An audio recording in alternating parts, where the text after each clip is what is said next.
Castlevania Adventure was an early Konami title released for the Game Boy, and while its follow-up, Belmont's Revenge, is highly regarded by fans, Adventure is often touted as one of the worst games in the series.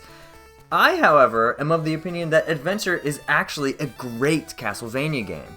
The level design, for one, is spectacular. A hectic scramble against a giant spike wall, navigating perilous bridges being blown away by giant rolling eyeballs, and secrets and goodies hidden on every level. It's great stuff, but Adventure is plagued with a number of pretty serious issues that hinder the overall experience.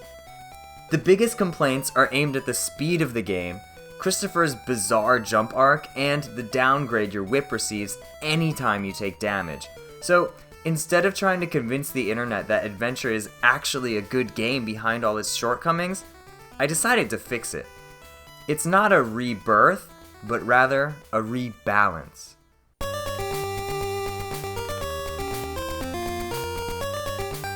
The biggest complaint people have towards Adventure is regarding the pacing of the game.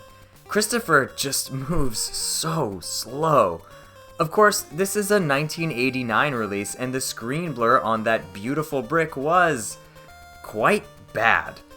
Adventure running at such a slow pace was likely in response to this, and sure enough, it looks gorgeous when played on original hardware. But it turns out that if you crank up the speed, the motion blur really isn't that bad, so that's what I did. Christopher's wimpy jump arc is also another common complaint about Adventure, and it turns out that adjusting Christopher's walk speed mostly fixes this issue as well. The hang time still feels a little odd, but your distance covered makes any of the pixel-perfect jumps throughout the campaign much more forgiving. There are a couple of spots where the new jump distance may confuse you at first, but everything is totally doable. Of course, this increase in speed trivializes my favorite portion of the game, the final stretch of Stage 3 with the spiked walls, so I went back and adjusted the wall speed to be what I feel is still an appropriate challenge. The next most common complaint has to be about the whip being downgraded after every hit with an enemy. I, for one, really like that Adventure tried to make upgrading your whip a crucial part of the experience, so I didn't want to just remove this punishment entirely. What I did instead was change the routine to only ever downgrade your whip if you have the fire shot. So you'll start with the leather whip, but once you get the chain whip, you don't have to worry about dropping back down. However, any hit you take while you have the flame shot will drop you down to the chain whip, and death will reset you back to leather. I felt this was fair since there are many candles throughout the game that are meant as a reward for players who can keep their flame whip long enough to reach them, and I didn't want to just give away all of these bonuses. I also tightened up Christopher's hitbox so that the player won't get hit with cheap shots nearly as much anymore. And of course, I had to drop the speed of those damn rubber bouncy balls. Even as an Adventure apologist, I have to admit that these are just way too fast in the original given the clunky controls.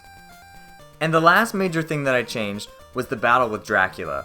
More specifically, the checkpoint you get when you game over at Dracula.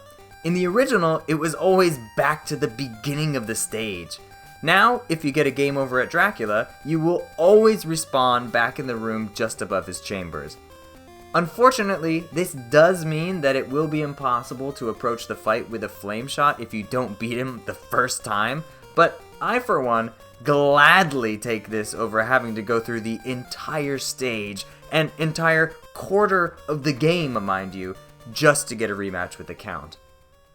So, if you have your qualms with Castlevania Adventure, give ReBalance a shot. I can't promise it'll convert you, but I think it definitely makes the game much more approachable while letting its original brilliance shine through. There were some things that I wasn't able to fix though, like the screen tearing, inputs occasionally being eaten, and the messy sprite handling routine. But if someone else wants to try rewriting the entire sprite and scrolling engines, then be my guest. I also understand the desire to play games on your original carts, so I was able to come up with some Game Genie solutions to both the speed/jump issue and the whip downgrading. Links to everything you could want will be in the description, and I have a Patreon for those that are interested in supporting me. I'm Bofner, and thanks for watching. See ya!